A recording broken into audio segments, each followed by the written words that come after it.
नियन दिल तुरले में नफरत के बास धके उड़ले सुनो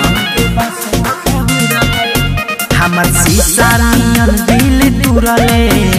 में नफरत के बास धके उड़ले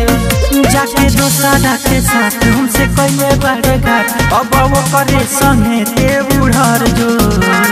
भाग भोसड़ी जाके मर जो नहर में भाग भोसड़ी जाके मर जो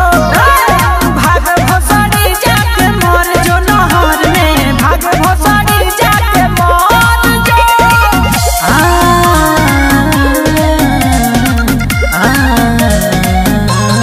मर जो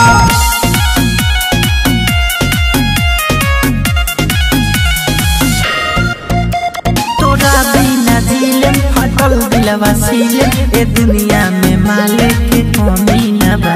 रहता नी जागल भइल बानी पागल गम छोड़ला के तोहरा तो तमी न बा तोरा बिना दिलम फटल दिलवा सीलम ए दुनिया में मालिक के कमी न बा रहता नी जागल भइल बानी पागल गम छोड़ला के तोहरा तो तमी न बा तमी न बा हमारो के कहता दिलवा धोखा देले बारे ते तो सिलवा रोज पीही सिगरेट हम हो के पगलेट सुनबे बफारे दिल से निकल जो भाग भोसड़ी जाके मर जो नहर में भाग भोसड़ी जाके मर जो भाग भोसड़ी जाके मर जो नहर में भाग भोसड़ी जाके मर जो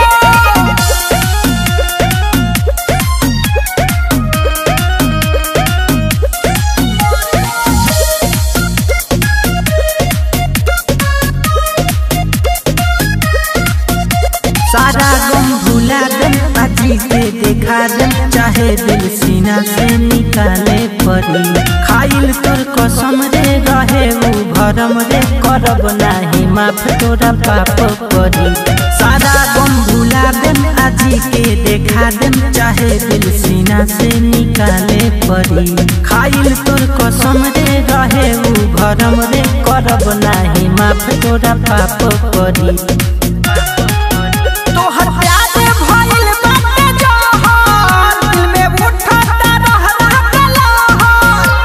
खुशहाल उनकर सुनर बिया माल रोज कहे सुबह सवा सुधर जो भाग भोसड़ी जाके मर जो